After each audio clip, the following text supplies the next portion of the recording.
ಆ ಶೋಗೆ ಏನಾದ್ರು ಗಿಲ್ಲಿನ ಗೆಲ್ಲಿಸ್ಲಿಲ್ಲ ಅಂದ್ರೆ ಕಲ್ಲು ಹೊಡಿತೀನಿ ಅಂತ ಒಂದಷ್ಟು ಜನ ಹೇಳಿದ್ದಾರೆ. ಇಂಥ ಜನ ಎಲ್ಲಿ ಸಿಗ್ತಾರೆ ನಿಮ್ಗೆ? ಹೊಡಿರಿ ಚಪ್ಪಾಳೆ, ಹೊಡಿರಿ. ಇದು ನಮ್ಮ ದೇಶ ಅಂದ್ರೆ. ನಾವು ಹೇಳ್ತಾ ಇದೀವಿ, ನಾವು ರಕ್ಷಣಾ ವೇದಿಕೆಯವ್ರು ಹೇಳ್ತಿದ್ದೀವಿ, ಅಶ್ವಿನಿ ಗೌಡ್ರು ಗೆದ್ದು ಬರೋದು ಎಷ್ಟು ಸತ್ಯನೋ, ಬಿಗ್ ಬಾಸ್ ಮನೆಗೆ ಒಂದು ಕಲ್ಲು ಬಿದ್ದರೆ ನಿಮ್ಮ ಕತೆ ಏನಾಗುತ್ತೆ ಅನ್ನುವ ನೇರ ಎಚ್ಚರಿಕೆಯನ್ನು ಕೂಡ ನಾವು ಕೊಡ್ತಿದ್ದೀವಿ ಅಂತ ಮುಟ್ಟಾಳ್ರಿಗೆ. ಎಷ್ಟು ವರ್ಷಗಳಿಂದ ಎದೆಯಲ್ಲಿ ಬೆಂಕಿಯನ್ನು ಇಟ್ಟುಕೊಂಡು ಏನು ಮಾಡದೆ ಆರಿಸಿಕೊಳ್ಳುವುದು ಬಿಡ್ತಾರೆ. ನಮ್ಗೆ ಐಡಿಯಾನೇ ಇರಲಿಲ್ಲ.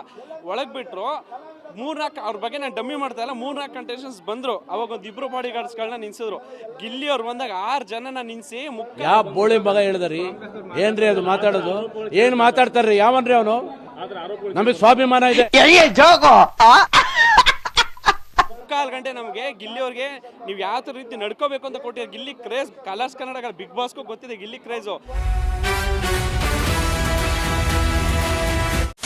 ಇಷ್ಟು ವರ್ಷ ಬಿಗ್ ಬಾಸ್ ಅಲ್ಲಿ ನಂತರ ಒಂದು ಮಾಸ್ಟರ್ ಪೀಸ್ ಯಾರು ಬಂದಿಲ್ಲ.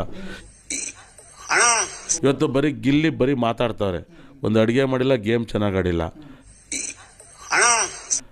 ನಾನು ಅಡಿಗೆ, ಗೇಮು, ಮಾತು, ಸ್ವಿಮ್ಮಿಂಗ್ ಟಾಸು, ರನ್ನಿಂಗ್ ಟಾಸು, ಇಂಥ ಟಾಸ್ ಹೊಡೆದಿಲ್ಲ ನಂಗಲ್ಲ. ನಾನು ಬಿಗ್ ಹೋಗಲೇ ಹೋಗೋ ಮೆಂಟ್ಲು ನನ್ನ ಮಗ ತಲೆ ತಿಂತವನೆ.